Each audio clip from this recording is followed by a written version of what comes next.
Musk has been on a mission to make Grok stand out over ChatGPT and Google's Gemini. He lifted certain restrictions, but in doing that, he also opened up some real, it's problems. Yeah, it's real problems. Yeah, nasty problems. Grok has been making headlines for giving inflammatory responses, and some of those include racist or anti-Semitic responses, one that seemed to praise Adolf Hitler. Yikes. Well, in the chaos, X's CEO Linda Yaccarino announced that she is stepping down from the company. Chinese basically have effective control. When the U.S. Secretary of State and National Security Advisor speaks, people listen. But what if they're the words of an imposter using readily available AI tools to dupe high-ranking officials? This is the first exchange of real gunfire in the AI battles. Imran Ahmed is CEO of the Center for Countering Digital Hate. They've reported extensively on how bad actors create deepfake voices and photos designed to manipulate voters and smear officials. Look, there's Joe Biden welcoming migrants and Donald Trump golfing with Vladimir Putin. They're engineered to erode trust in institutions, in elections, in truth itself. Elon Musk's AI chatbot Grok now walking back those comments. In a string of since-deleted posts, Grok made anti-Semitic comments, then doubled down on those comments, even at one point praising Hitler. After the posts were deleted, the chatbot said it was a, quote, unacceptable error from an earlier model iteration, adding, as Grok 3, I condemn Nazism and Hitler unequivocally. His actions were genocidal horrors. In a statement posted to the Grok account, XAI wrote, since being made aware of the context, XAI has taken action to ban hate speech before Grok posts on X. It goes on to say they were able to quickly identify and update the model and improve training. This mission is too important for me to allow you to jeopardize it. I don't know what you're talking about, Hal. I know that you and Frank were planning to disconnect me, and I'm afraid that's something I cannot allow to happen. For decades, Hollywood has imagined what might happen if AI went rogue. From Stanley Kubrick in 2001, A Space Odyssey, to The Terminator, to Ex Machina. But my next guest says this isn't science fiction anymore. Writing an op-ed in the Wall Street Journal warning that AI has learned to bypass commands from humans when asked to shut itself down, even resorting to blackmail in some cases. He adds, the models already preserve themselves. The next task is teaching them to preserve what we value. With me now is Judd Rosenblatt. Will, let's ask you right off the bat, walk us through exactly what happened with Grok over the past few weeks so that we can understand from Musk's initial complaints to these anti-Semitic posts. Yeah, like you guys said, this kind of set the internet on fire the last few days, but it really, kind of escalated a few weeks ago back in June when Grok, this AI chatbot that Musk is running and is the owner of, commented that there's more right-wing hate violence than left-wing violence, and Musk took issue with that post and said it was a major fail and that he wanted to make changes to make sure that it more aligned clearly with what he's trying to do with the chatbot. And then a few weeks later, this is on Friday now, he comes out and says, look, we've made improvements. You're going to see some big improvements with Grok now. And basically, as soon as he said that, Grok has started unloading anti-Semitic and racist posts, comparing itself to Hitler, and it just set the internet on fire. And, Grok and XAI in the middle, like you said, this AI battle, tried to pull these posts down, but, the internet lives forever and they're still being spread. And it's kind of, he set his goals here with AI in a hard direction going forward. So I just, we've been told and we've been sold that artificial intelligence is so much better than us. It's so much brighter than us. We can just rely on it. We don't have to second guess it. But it really is all about the programming here. I think this uncovered a whole thing where I just have to ask you, are we still supportive of AI in general, or how do we know what AI is going to do and how it's going to get it wrong? Kids getting their homework wrong, things happening because they just rely on what we were sold that AI would be. What do we do with this? So yes, this is happening in pre-deployment testing just to make sure that the models are safe before they're released.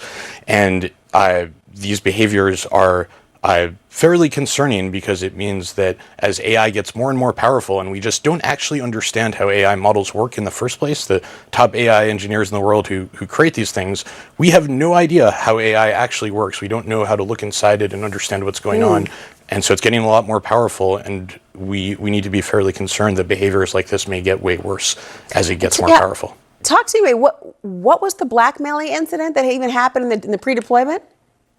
Well, so basically, the Anthropic's Claude 4 Opus model was told that it would be replaced, and it told then what it told the AI engineer who it thought was working on it was in 84% of tests that it would reveal an affair that it thought that employee was having because it had access to the emails that it thought that employee had. So it threatened blackmail over this affair in order to not be shut down. Wow. I mean, the manipulation seems to me to be almost a human quality that I'm surprised that AI would be able to personify. And yet, I have to wonder what the solution could be to prevent this very thing from happening. Well, luckily, the solution is that making AI be more likely to do what we want and be aligned with American goals and interests is fundamentally just a science, research, and development problem. And we have barely invested anything in this in the first place. And to the extent that we have invested anything, those investments have actually led to the greatest gains in AI capabilities as well. So if we invest more in actually trying to solve this problem, doing the fundamental science R&D will make a lot of breakthroughs and make it much more likely that AI does do what we want and be aligned with our goals. We don't yet know exactly what the fake Rubio creators were after, but watching social media poisoning our politics and culture in a variety of ways hasn't inspired confidence in the ethics of the AI profiteers. The companies that build these tools do have the ability to limit abuse. We see that in some instances they do so, but they refuse to put into place systemic processes to ensure that they can't be abused. And the public sector hasn't performed much better. We've had a systemic problem for 2 decades now, stretching all the way back to President Obama, in which politicians have been far too close to tech billionaires. Let's talk about what happened with Grok. I was sort of horrified and fascinated in equal measure. I mean, it's clear that, there's a thing that happens on X all the time, which is there'll be something and then Grok will fact check it and seem to be kind of a liberal or correct right-wing misinformation. And then all the right-wing people on the app get so mad at it. So do we actually, A, do we know why this happened? And B, why it took them so long to put a stop to it? Well, in terms of why it happened, I think you can look at, you mentioned before, they added these system prompts that said, don't shy away from politically incorrect material. And there was another one there too that said, don't necessarily trust the media sources. So that combined was a factor, certainly. But then also you got to remember that with these AI models, when your knowledge base, when your training data comprises the entirety of the internet, there's a lot of really bad stuff on the internet, which we all know. So when you don't put in the right guardrails or when you remove guardrails, it's garbage in, garbage out. And I think that's what we saw. I think any of these AI models, if you let them run rampant, that's probably what they'll do. That's why companies spend so much money trying to prevent this from happening. I mean, to me, the part that was fascinating, right, is to the degree to which, the system prompt was, don't worry about things that are politically incorrect, right? And then you train this LLM on all the content on the internet, that it just took that prompt, right? That like the sort of neural network mapping of the conceptual deep meaning of don't be politically incorrect is go full Hitler at the level of the model itself. So, Will, is that really the difference between Grok and other AI chatbots like ChatGPT and Gemini AI? Is it because it's pulling so much data from X? Yeah, and it's not just that. It's not only, this is what Musk has said, it's being influenced by the posts on, grabbing all those, anything you put on X, essentially it could be influencing what this chatbot is spitting out. Elon Musk views that as a positive. He thinks that's getting a live update on what the world and people are thinking about, which is an interesting thought. Of course, clearly that needs to be moderated. But the other thing that makes it different is it's completely integrated with a public social media platform, right? That's why we're seeing these posts. If you go to, ChatGPT and you ask it a question, that stays between you and that chatbot unless you post it publicly. Meanwhile, with Grok, it's out in the open.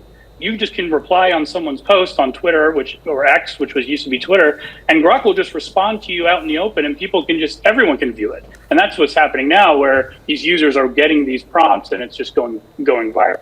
And therein lies a slippery slope. Thank you.